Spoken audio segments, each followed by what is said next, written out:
ಕೋಪ ಇನ್ಮೇಲೆ ನಾನೊಬ್ಳು ರೆಕ್ಕೆ ಮುರಿದುಕೊಂಡ ಹಕ್ಕಿ.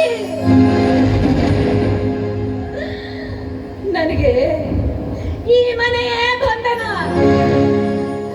ನನಗೆ ಯಾವ ಆಸೆಗಳಿಲ್ಲ, ಆಕಾಂಕ್ಷೆಗಳಿಲ್ಲ,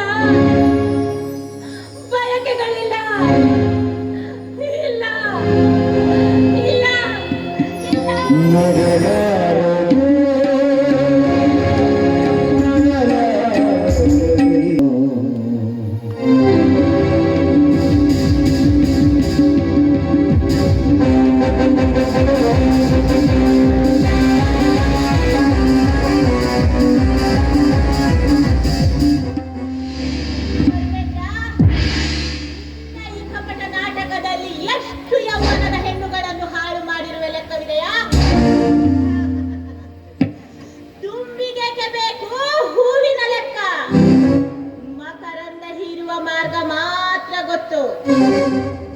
ಈ ಕರ್ಮೇಂದ್ರನ ಕೈ ಹಿಡಿದು ತಾಳಿ ಕಟ್ಟು ಎನ್ನುವ ಹೆಣ್ಣು ಹುಟ್ಟೇ ಇಲ್ಲ ಈ ಪ್ರಪಂಚದಲ್ಲಿ. ಈ ಹುಲಿಯನ್ನು ಕೊಲೆ ಮಾಡುವ ಗಂಡಂತೂ ಹುಟ್ಟೇ ಇಲ್ಲ ಈ ಜಗದಲ್ಲಿ. ಹುಲಿಗೆ ನಾನೇ ರೌಡಿ. ಈ ರೌಡಿ ಕಣ್ಣಿಟ್ಟ ಹೆಣ್ಣು ವಶವಾಗಲೇಬೇಕು, ಇಲ್ಲದಿದ್ದರೆ ಅವನ ತುತ್ತಾಗಬೇಕು.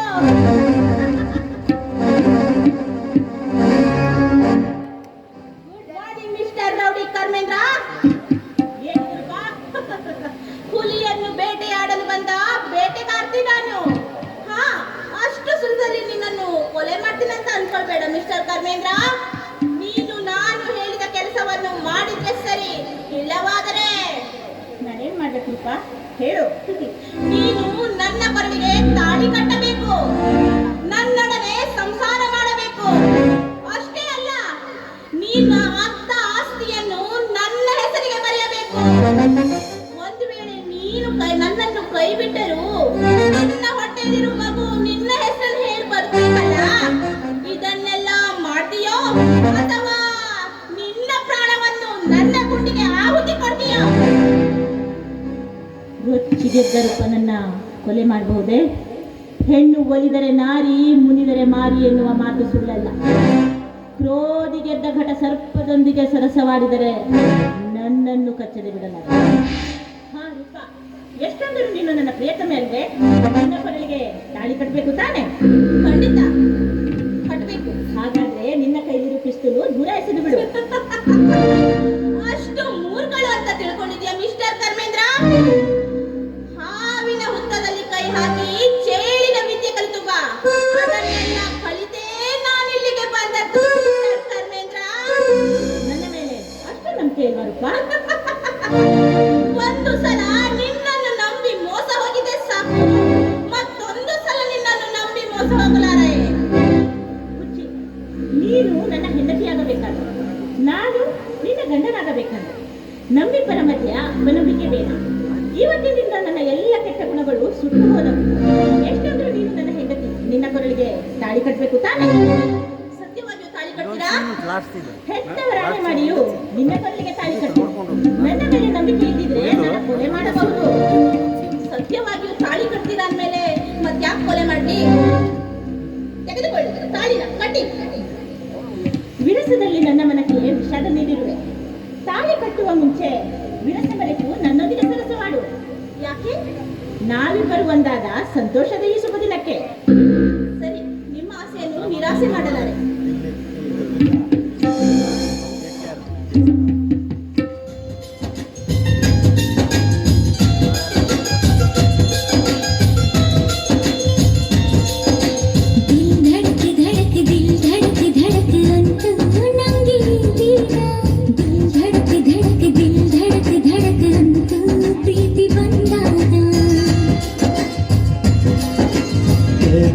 धड़क दिल धड़क धड़क अंतु नंगे ಈಗೀಗ दिल धड़क धड़क दिल धड़क धड़क अंतु ಪ್ರೀತಿ ಬಂದಾಗ ಬಣ್ಣಗಳ ತಿದ್ದಿ ತೀಡಿ ನಿನ್ನಂದ ಬಿಡಿಸಿದರು ಸುಗುಣಾನ ಮಿಶ್ರ ಮಾಡಿ ನಿನ್ನ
ಬಂದಾಗ ದಿಲ್ ಧಡಕ್ ಧಡಕ್ ದಿಲ್ ಧಡಕ್ ಧಡಕ್ ಅಂತೂ ನೀನು ನಕ್ಕಾಗ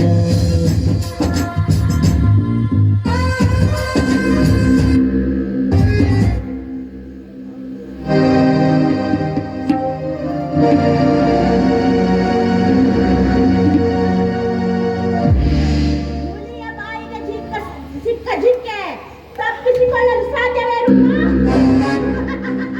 ಧರ್ಮೇಂದ್ರ, ಥು, ನಾಯಿ, ಮೋಸ ಮಾಡಿಬಿಟ್ಟಿಯಲ್ಲ. ಅಯ್ಯೋ, ನನ್ನ ಶಾಪ ನಿನಗೆ ತಂಡದ ಬಿಡಲಾರದು. ಅಯ್ಯೋ. ವಿದ್ಯೆ ಕಲಿತವಳಿಗೆ ಹಾವಿನ ವಿದ್ಯೆ ಯಾಕೆ ತಿಳಿಯಲಿಲ್ಲ? ಹಾವಿನ ಹುತ್ತದಲ್ಲಿ ಕೈ ಹಾಕಿ ಕಚ್ಚಿಸಿಕೊಂಡ ಅವಿವೇಕಿ, ಮುಂದಿನ ಜನ್ಮದಲ್ಲಾದರೂ ಎಲ್ಲ ವಿದ್ಯೆ ಕಲಿತು ಬಾ. ಗುಡ್ ಬಾಯ್. ಮಿಸ್ಟರ್ ಧರ್ಮೇಂದ್ರ, ಮತ್ತೇನಾಗಬೇಕು? ಇದು ನನ್ನನ್ನು ಪ್ರೀತಿ ಮಾಡಿ ಮೋಸ ಮಾಡಿದ್ದಕ್ಕೆ, ಇದು ನನಗೆ ತಾಳಿ ಕಟ್ಟಲಾರದಕ್ಕೆ, ಇದು ನನಗೆ ಮೋಸ ಮಾಡಿ ಕೊಲೆ ಮಾಡಿದ್ದಕ್ಕೆ ಧರ್ಮೇಂದ್ರ. ನನಗೆ ಈ ಶಿಕ್ಷೆ ಬರ್ತಿರ್ಲಿಲ್ಲ. ನನಗೆ ತಕ್ಕ ಶಿಕ್ಷೆ ನೀಡಿದರಪ್ಪ. ಸಾರಿ ರೂಪ.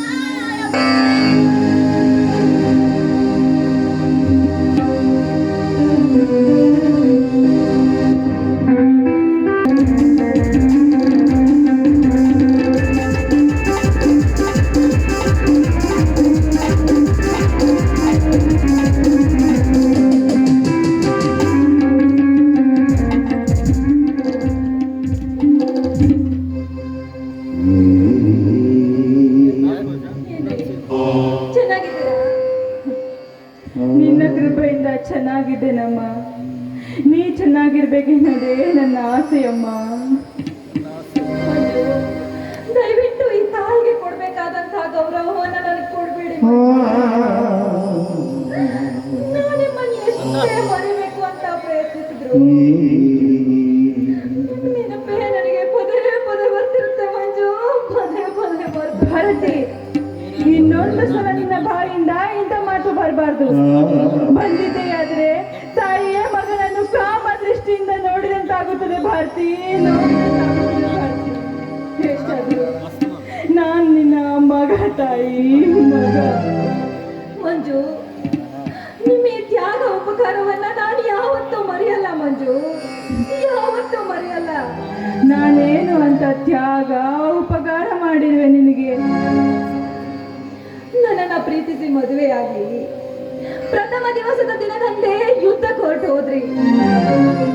ನೀವು ಯುದ್ಧದಲ್ಲಿ ಸತ್ರಿ ಅಂತ ನಾನು ರವಿನ ಮದುವೆ ಆದೆ.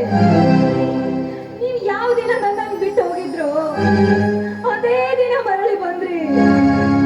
ಆದ್ರೆ ನನ್ನ ಬದುಕು ಮಾತ್ರ ಬದಲಾಗಿತ್ತು ಮಂಜು. ನಿಮ್ಮ ಈ ತ್ಯಾಗ ಉಪಕಾರದ ಮುಂದೆ ನಾನು ಬದುಕ್ಬೇಕಾ ಮಂಜು? ಬದುಕಲೇಬೇಕಮ್ಮ, ನೀನು ಬದುಕಲೇಬೇಕು. ಆ ದಿನ ಏನಾದ್ರು ನಿನ್ನ ಗಂಡ ನಾನೇ ಅಂತ ಹೇಳಿದ್ರೆ ರವಿಯ ಬಾಳು ಹಾಳಾಗುತ್ತಿತ್ತು. ಅದಕ್ಕೋಸ್ಕರ ಸುಳ್ಳೆಂಬ ವಿಷನ ಕುಡಿದು ಅದರ ನಂಜು ಮಾತ್ರ ನನಗಿರಲಿ. ನನ್ನ ಭಾರತಿ ಯಾವಾಗಲೂ ಚೆನ್ನಾಗಿದ್ದರೆ ಸಾಕು. ಮಂಜು, ನಾನ್ ಚೆನ್ನಾಗಿರ್ಬೇಕೆಂಬ ಆಸೆ ನಿಮಗಿದ್ರೆ ಒಂದೇ ಒಂದಿನ ನಮ್ಮನೆಗೆ ಬಂದು ನನ್ನ ಕೈಯಾರ ಹೊಟ್ಟೆ ತುಂಬಾ ಊಟ ಮಾಡ್ಕೊಂಡು ಹೋಗಿ ಮಂಜು, ಊಟ ಮಾಡ್ಕೊಂಡು ಹೋಗಿ. ದೇವರು ಅಂತ ಪರಿಸ್ಥಿತಿ ತಂದರೆ ನಿಮ್ಮನೆಗೆ ಬಂದೇ ಬರುವೆ. ಹೊಟ್ಟೆಯಿಂದ ಹುಟ್ಟಿದ ಮಗ ಅಂತ ತಿಳ್ಕೊಂಡು ಹೊರಗಡೆಯೇ ನಿಲ್ಲಿಸಿ ಎರಡೇ ಎರಡು ರೊಟ್ಟಿ ಕೊಟ್ಟರೆ ಸಾಕು ಭಾರತಿ. ಹೊಟ್ಟೆ ತುಂಬ ತಿಂದು ಯಾವುದೋ ಗುಡಿಗುಂಡಾರದಲ್ಲಿ ಕಣ್ ತುಂಬ ನಿದ್ದೆ ಮಾಡ್ತೀನಿ ತಾಯಿ, ಕಣ್ ತುಂಬ ನಿದ್ದೆ ಮಾಡ್ತೀನಿ. ಮಂಜು, ನಿಮ್ಮ ಈ ಸ್ಥಿತಿ ನೋಡಲಾರೆ ಮಂಜು, ನೋಡಲಾರೆ. ನೀವು ಯಾವತ್ತೇ ನಮ್ಮನೆಗೆ ಬಂದು ನಮ್ಮನೆಯ ಬಾಗಿಲು ಸದಾ ತೆರೆದಿರುತ್ತೆ ಮಂಜು, ಸದಾ ತೆರೆದಿರುತ್ತೆ. ಸರಿ, ನಾನೀಗ ದೂರ ಬಹು ದೂರ ಹೊರಟಿದ್ದೆ, ಯಾರ ಕೈಗೂ ಸಿಗಲಾರಂತ ಸ್ಥಳಕ್ಕೆ ಮಂಜು, ಇಂಥ ನಿರ್ಧಾರ ಯಾವತ್ತೂ ಮಾಡಬೇಡಿ ಮಂಜು, ಯಾವತ್ತೂ ಮಾಡಬೇಡಿ. ನೋಡಿ, ನೀವಿಂತ ನಿರ್ಧಾರ ಮಾಡಲ್ಲ ಅಂತ ನನಗೆ ಮಾಡ್ಕೊಡಿ. ಅಯ್ಯೋ,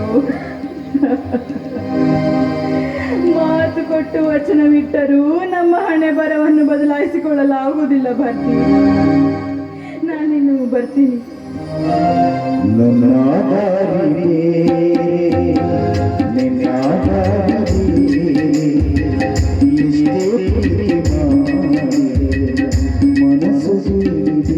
ನಿಜ ಮಂಜು, ನಿಜ, ನಿನ್ ಮಾತು ನಿಜ.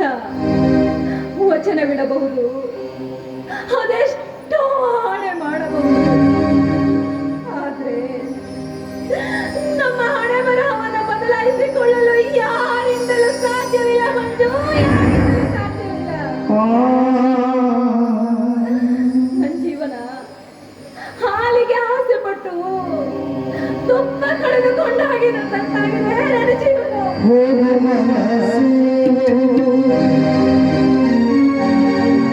ಇವರು ಆಡಿದ ಮಾತುಗಳಿಂದ ನನ್ನ ಹೃದಯಕ್ಕೆ ಇನ್ನೊಂದು ರೋಗ ತಂದುಕೊಂಡೆಂದಲ್ಲ. ಭಾರತೀಯ ಮೊದಲಿನ ಗಂಡ ಮಂಜು ಇನ್ನು ಬದುಕಿದ್ದಾನೆ ಅಂದ ಮೇಲೆ ಭಾರತಿ ನನ್ನನ್ನು ಪ್ರೀತಿಯಿಂದ ಕಾಣಲು ಸಾಧ್ಯವೇ? ಒಂದೇ ಹೂವಿನ ತುಂಬಿ ಎರಡಾದ್ರೆ ಛೆ, ವಿಚಾರ ಮಾಡಲೇಬೇಕು.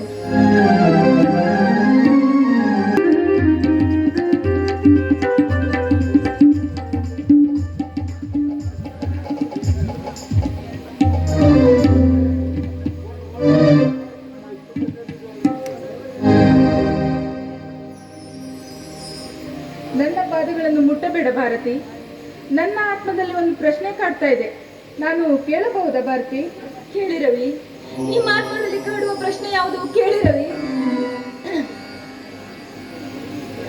ನಿನ್ನ ಮೊದಲಿನ ಗಂಡ ಮಂಜು ಸತ್ತಿದ್ದಾನೋ ಅಥವಾ ಸತ್ತಿದ್ದಾನೋ?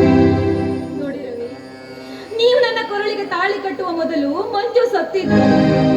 ನೀವು ನನ್ನ ಕೊರಳಿಗೆ ತಾಳಿ ಕಟ್ಟಿದ ನಂತರ ಮಂಜು ಮರಳಿ ಬಂದಿದ್ದಾರೆ ರವಿ. ಸತ್ತವರು ಮರಳಿ ಬರುವುದುಂಟೆ, ಮರಳಿ ಬಂದರೂ ಮಂಜು ನನ್ನ ಗಂಡ ಅಂತ ನೀನೇಕೆ ಹೇಳಲಿಲ್ಲ? ನಮಗೇಕೆ ಮೋಸ ಮಾಡಿದೆ?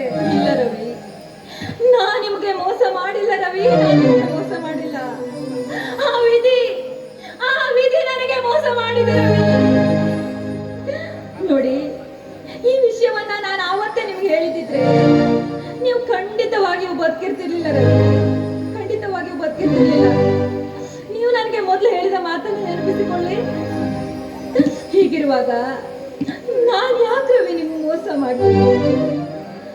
ನೀನು ನನಗೆ ಮೋಸ ಮಾಡದಿದ್ದರೂ ಚಿಂತೆ ಇಲ್ಲ ಭಾರತಿ, ಆದರೆ ನಾನೀಗ ಮಂಜುವಿಗೆ ದ್ರೋಹ ಬಗೆದಂತಾಗುತ್ತದೆ. ಅದು ಹೇಗೆ? ಮಂಜು ತಾಳಿ ಕಟ್ಟಿದ ಹೆಂಡತಿಗೆ ನಾನು ತಾಳಿ ಕಟ್ಟಿರುವೆ ಅಂದ ಮೇಲೆ ಅವನ ಬಾಳಿನಲ್ಲಿ ನಾವು ವಿಷವಾಗಬಾರದು. ಕೊಲೆ ನೋವಿಗಿಂತ ನೊಂದಿಸಿ ನೋಯಿಸುವವರು ಮಹಾಪಾಪ. ಇಂಥವರಿಗೆ ನಾನು ಮೋಸ ಮಾಡಲಾರೆ ಭಾರತಿ. ಅಂದರೆ ನಿಮ್ಮ ಮುಂದಿನ ವಿಚಾರ? ವಿಚಾರಿಸುವುದ್ರಲ್ಲೇನೇ ಇದೆ ಭಾರತಿ. ದೇವರ ಕೃಪೆಯಿಂದ ನಾನಂತೂ ಕ್ಯಾನ್ಸರ್ ರೋಗದಿಂದ ಪಾರಾದೆ. ನನ್ನ ಜೊತೆಗಾರ್ತಿಯಾಗಿರಲು ಒಂದು ಹೆಣ್ಣು ಪಡೆದುಕೊಂಡು ಬಂದಿಲ್ಲ ಅಂತ ಅನ್ಕೋತೀನಿ. ನಾನೊಂದು ಮಾತು ಕೇಳ್ತೀನಿ, ನಡ್ಸ್ಕೊಡ್ತೀಯಾ? ಕೇಳಿ ರವಿ, ನೀವೇನೇ ಮಾತು ಕೇಳಿದ್ರು ನಾನು ಖಂಡಿತವಾಗಿಯೂ ನಡ್ಸ್ಕೊಡ್ತೀನಿ ರವಿ.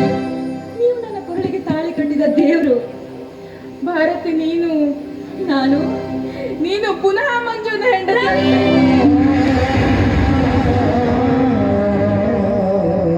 ರವಿ, ನೀವೇನು ಹೇಳ್ತಾ ಇದ್ದೀರಾ ರವಿ? ನೀವೇನು ಹೇಳ್ತಾ ಇದ್ದೀರಾ? ಹಾಲು ಮೊಸರಾಗಬಹುದು, ಆದ್ರೆ ಮೊಸರು ಹಾಲಾಗಲು ಎಂದಿಗೂ ಸಾಧ್ಯವಿಲ್ಲ ರವಿ, ಎಂದಿಗೂ ಸಾಧ್ಯವಿಲ್ಲ. ಬೇವಿನ ಮರ ಕಹಿಯಾದ ಔಷಧಿಗೂ ಉಪಯೋಗವಾಗುತ್ತದೆ, ಹಾಗೆ ನೀನು ಕಹಿಯಾದ ಮಂಜುವಿನ ಜೀವನಕ್ಕೆ ಹೋಗಬೇಕು ಭಾರತಿ, ಹೋಗಬೇಕು.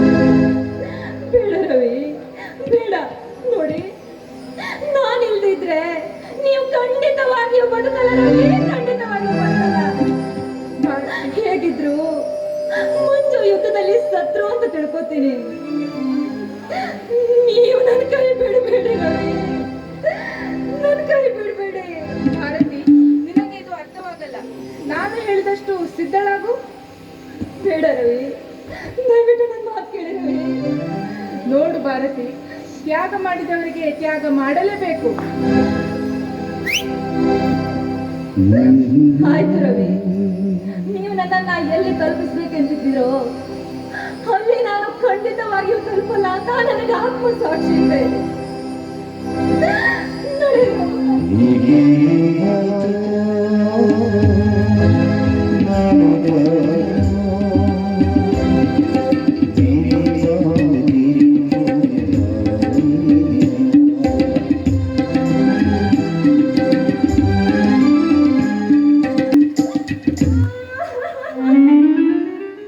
ಯಾಕವ್ವ ರಾಧವ್ವ ಹಿಂಗೆ ಕಳ್ತಿ? ಏನಾಯ್ತು? ಸುಡುಗಾಡು ಸುದ್ದಿನೇ ತಿಳಿಯೋದು. ಯಪ್ಪ, ನಾನು ಅವ್ರ ಮನೆಗೆ ಇರ್ಬಾರ್ದಂತ ನನ್ನ ತವ್ರ ಮನೆಗೆ ಹೋಗಂತ ಹೊಡೆದು ಕಳ್ಸಾನೋ ಯಪ್ಪ. ಯಾಕವ್ವ ಏನಾಯ್ತು? ನಿಮ್ ಬಗ್ರಿ ಆಟನೇ ತಿಳಿಯೋದು ನನಗೆ. ಯಪ್ಪ, ಆ ಕೃಷ್ಣ ಇತ್ತಿತ್ಲಾಗ ಅಡ್ಗಾರಿ ಹಿಡ್ದಾನ. ಯಾವತ್ತಿನ ಸಂಘ ಗೆಳತನ ಮಾಡ್ಯಾನ. ನಾನಂದ್ರೆ ಒಟ್ಟ ಸೇರ ಹಿಂಗೆ ಕಳ್ತಿದ್ದೆ. ನೀ ಹಿಂಗತ್ರ ನಾ ಏನ್ ತಿಳ್ಕೋಬೇಕು? ಎಲ್ಲದನ್ನ ಹರಗ ನನ್ ಮಗ. ಅರೆ ರೇ ಹುಡುಗಿ ಮಿಸು ಕಾಲ್ ಮಾಡಿ, ಅರೆ ರೇ ಹುಡುಗಿ ಮಿಸು ಕಾಲ್ ಮಾಡಿ,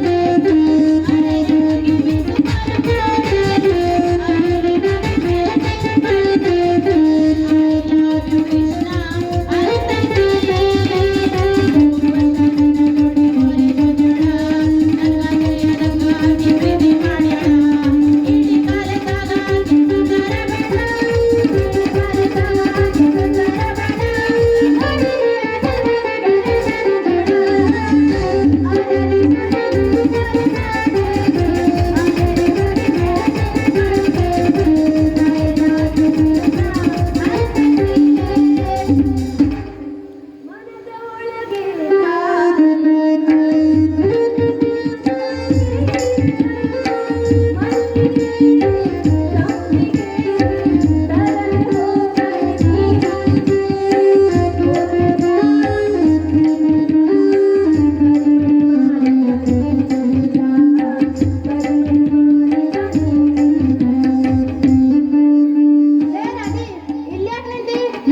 ಕೃಷ್ಣ ಯಾಕಪ್ಪ ಕೃಷ್ಣ ಹಿಂಗೆ ಕಾಟಿ ಕಾಡಕತ್ತಿ? ಏನ್ ತಪ್ಪು ಮಾಡಿದಾಳಪ್ಪ ನನ್ ಮಗಳ? ಏನ್ರಿ ನಿಮ್ಗ್ ಸ್ವಲ್ಪ ಬುದ್ಧಿ ಗಿದ್ದಿ ಐತಾ ಇಲ್ರಿ? ಸೋದ್ರ ಮಗಳಂತ ಹೇಳಿ ಮದ್ವೆ ಮಾಡ್ಕೊಂಡ್ರ ನಮ್ ಕಿಮ್ಮತ್ತ ಉಳಿಸ್ಲಿಲ್ಲ ನೋಡ್ರಿ ನಿಮ್ ಮಗಳ. ದೊಡ್ಡ ತಪ್ಪು ಮಾಡ್ಯಾಳ. ಮನ್ಯಾಗ ಗಂಡ ಅಂತ ಅಂಜಿಕೆನೂ ಇಲ್ಲ ಈಗೀಗ. ಪಕ್ಕದ ಮನೆ ಡಾಕ್ಟರ್ ಹತ್ರ ಹೋಗಿ ಗುಸ್ಗುಸು ಗುಸ್ಗುಸು ಮಾತಾಡ್ಕೊಂಡು ಕುಂದಿರ್ತಾಳ. ಅವ ಮೊದ್ಲೇ ಬ್ರಹ್ಮಚಾರಿ ಸೂಳೆ ಮಗಿದ್ದಂಗ ಅವನ ಅದು ನೋಡಿ ನಮ್ಮ ಹೊಟ್ಟೆ ಬೆಂಕಿ ಬಿದ್ದಂಗ ಆಗ್ಯದ. ಯಾಕವ್ವ ರಾಧವ್ವ ಮನ್ಯಾಗ ಡಾಕ್ಟರ್ ಇರ್ಲಾಕಿನು ಪಕ್ಕದ ಮನೆ ಡಾಕ್ಟರ್ ಹತ್ರ ಯಾಕೆ ಹೋಗಿದ್ದಿ? ಯಪ್ಪ, ತಪ್ಪು ನಂದಿತ್ತಂದ್ರ ನನಗ್ ಹೊಡಿ, ಮತ್ತ ಅವನ್ ತಪ್ಪಿತ್ತಂದ್ರ ಅವನ್ ಯಾವ್ದಾರ ಹೊಡಿತೀನಿ. ನಂದೇನ್ ತಪ್ಪಿತ್ತು ಹೇಳಿ ನಿಮ್ಮಪ್ಪನ ಮುಂದ. ಇಲ್ಲೇ ಆಗೋಗ್ಲಿ ನ್ಯಾಯ. ಏನ್ ಸುದ್ದಿ ಹೇಳವ್ವ? ಯಪ್ಪ, ಇವ್ನಿಗೆ ಎಲ್ಲಾ ಉದ್ಯೋಗ ಬರ್ತದಂತ ನಿನಗೂ ಗೊತ್ತದ. ಟೆಂಪರವರ್ಕಿ ಡಾಕ್ಟರ್ಕಿನ ಮಾಡಕ್ ಹತ್ತಾನ. ಡಾಕ್ಟರ್ಗೆ ಯಾವಾಗ ಕಲ್ತಾನ ಡಾಕ್ಟರ್ಗೆ? ಕಲ್ತಾನ ಅರ್ಧಂಬರ್ಧ ಇಂಜೆಕ್ಷನ್ ಮಾಡೋದು. ಮನ್ಯಾಗ ಈ ರೋಗಿಗೆ ಜಡ್ಡಿತ್ತಂತ ಗೊತ್ತಿದ್ರು ದಿನಾ ಆ ಡಾಕ್ಟರ್ ಹೇಳ್ತಿಗೆ ಇಂಜೆಕ್ಷನ್ ಮಾಡಕ್ ಹೋಗ್ತಾರ ಅಂತ. ಈ ರೋಗಿ ಬೇರೆ ಡಾಕ್ಟರ್ ಹತ್ರ ಹೋಗಿ ಯಾಕೆ ವಾಸಿ ಆಗ್ಬಾರ್ದು ಅಂತೀನಿ. ನೋಡಪ್ಪ ಕೃಷ್ಣ, ಇದ್ರಾಗ ನಿಂದೆ ತಪ್ಪೈತಿ. ಮನ್ಯಾಗ ರೋಗಿ ಇರ್ಲಕ್ಕಾಗಿನು ಬೇರೆ ರೋಗಿ ಹತ್ರ ಯಾಕೆ ಹೋಗಿದ್ದಿ ನೀನು? ನಾ ಇರುವಾಗ ಮತ್ತೆ ಡಾಕ್ಟರ್ ಹತ್ರ ಯಾಕೆ ಹೋಗ್ಬೇಕು? ನೀ ನನಗ್ ಮೊದ್ಲು ಆರಾಮ್ ಮಾಡು, ನಾನೇ ಬೇರೆ ಡಾಕ್ಟರ್ ಹತ್ರ ಹೋಗ್ಲಿ. ನಾ ಇನ್ ಮುಂದ್ ಯಾರ ಮನೆಗೂ ಇಂಜೆಕ್ಷನ್ ಮಾಡಕ್ ಹೋಗುದಿಲ್ಲ. ನಿನ್ ಜಟ್ ಆರಾಮ್ ಆದ್ಮೇಲೆ ಮತ್ತೊಂದ್ ರೋಗಿ ಕರೆದ್ರ ಹೋಗೋದು. ಇರ್ಲಿಲ್ಲದವ ಇವೆಲ್ಲ ಜೀವನದಾಗ ಬರವೆ. ಗಂಡ ಹೆಂಡಿರ ಜಗಳ ಉಂಡು ಮಲಗುವ ತನಕ ನಡೀತಾ ಇರ್ತೈತಿ.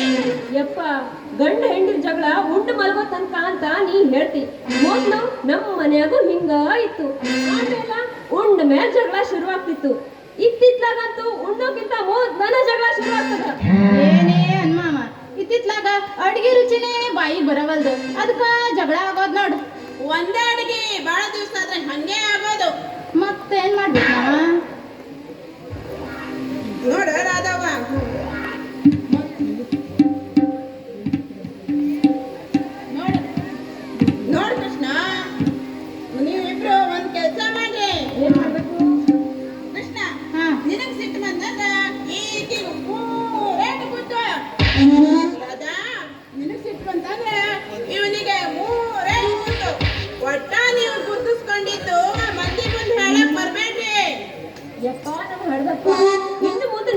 ನ್ಯಾಯಕರು ಬೇಡ ನೋಡು. ಸಿಟ್ಟು ಬಂತಂದ್ರ ಅವನ ಮೂರೇಟ್ ನನಗ್ ಬುದ್ಧಿ. ಯಪ್ಪ ನನ್ ಹಡ್ದಪ್ಪ, ಇನ್ನು ಮುಂದಿನ ನ್ಯಾಯಕರು ಬೇಡ ನೋಡು. ಸಿಟ್ಟು ಬಂತಂದ್ರ ಅವನ ಮೂರೇಟ್ ನನಗ್ ಬುದ್ಧಿ ತಳ್ಕೊಂತೀನಿ. ಯಾಕಂದ್ರ ಕಟ್ಕೊಂಡ್ ಗಂಡ ಅಂತ ಸುಧಾರಿಸ್ಕೊಂಡ್ ಜೀವನ ನಡೆಸ್ತೀನಿ. ಮತ್ತೆ ಜಗಳಾಡ್ತೀರಿ, ಬಿಡಿ ದಾರಿ ವಾಪಸ್. ಕೃಷ್ಣ, ನೀ ಎಷ್ಟೇ ಆದ್ರೂ ನನ್ನ ಕೃಷ್ಣನೇ. ಒಟ್ಟ ನಿನ್ ಪ್ರೀತಿ ಈ ರಾಧೆ ಮೇಲಿದ್ರೆ ಅಷ್ಟೇ ಸಾಕು. ಯಾವತ್ತಿದ್ರು ಈ ರಾಧೆ ಮೇಲೆ ಹಂಗಿದ್ರ ಇವತ್ತೇ ದೀಪಾವಳಿ ಹಬ್ಬ ಅದ, ಅದನ್ನ ಡಾಮ್ ಡೂಮ್ ಆಗಿ ಮುಗಿಸ್ಬಿಡೋಣ. ಮತ್ತೆ ದೀಪಾವಳಿ ಗೋವಿಂದ ಲೀಲಾವಳಿ ಅಳೆಯ ಮಗನಾದನು ಮಾವ ಮಗುವಾದನು. ದೀಪಾವಳಿ ದೀಪಾವಳಿ ಗೋವಿಂದ ಲೀಲಾವಳಿ ಅಳೆಯ ಮಗನಾದನು ಮಾವ ಮಗುವಾದನು.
ಕಣ್ಣಲ್ಲಿ ಕಂಬನಿ ಮುದ್ದಾಗಿ ಮಾಡಿ ಸಲಹೋ ಅಳಿಮಯ್ಯ ರಾಮನಿಗೂ ಮೇಲು ಪ್ರೀತಿ ಕೊಟ್ಟೋನಿಗೆ ಕಟ್ಟಬೇಕು ಕಾಲು.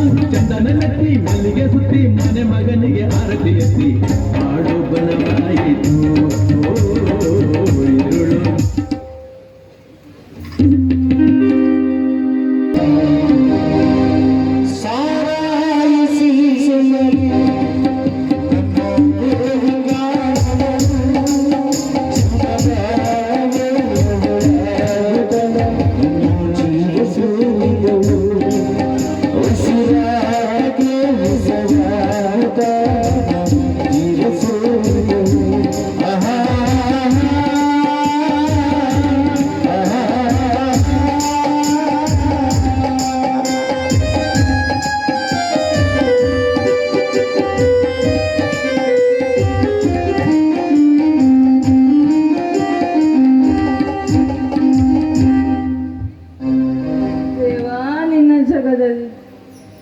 ನೀತಿಯಿಂದ ಬಾಳಿದ ಮಾನವರಿಗೆ ಎಷ್ಟೊಂದು ವಿಚಿತ್ರ ಕಷ್ಟ ದೊಡ್ಡವೇ ತಂದೆ.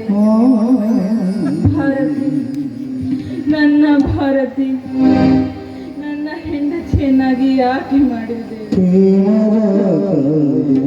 ಇವತ್ತು ಅವಳೇ ನನ್ನ ಜೊತೆ ಇಲ್ಲ.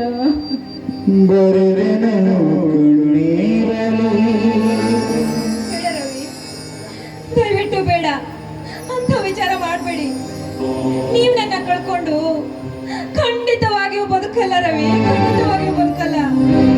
ಹೇಗಿದ್ರು ಯುದ್ಧದಲ್ಲಿ ಮಂಜು ಸತ್ತಿದ್ದಾನೆ ಅಂತ ತಿಳ್ಕೊತೀನಿ. ನೀವು ನನ್ನ ಕೈ ಬಿಡಬೇಡಿ ರವಿ, ನೀವು ನನ್ನ ಕೈ ಬಿಡಬೇಡಿ. Correct correct Bharati, correct. ಎಷ್ಟಾದ್ರೂ ನೀನು ರವಿಯ ಹೆಂಡತಿ. ನಾನು ಪಾಪಿ. ಹೆಣ್ಣಿಂದ ನ್ಯಾಯ, ನೀತಿ,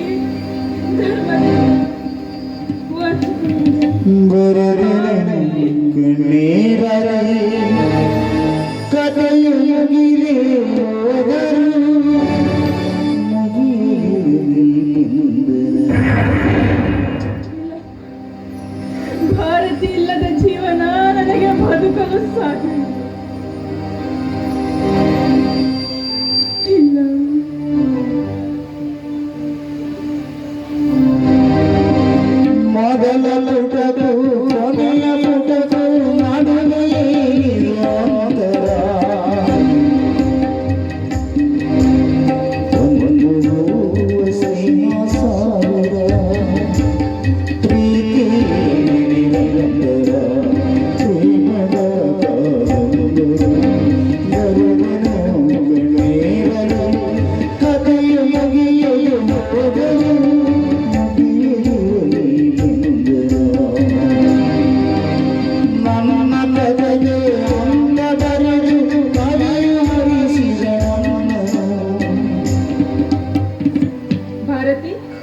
ಗಾಢ ನಿದ್ರೆಯಲ್ಲಿ ಮಲಗಿದ್ದಾನೆ.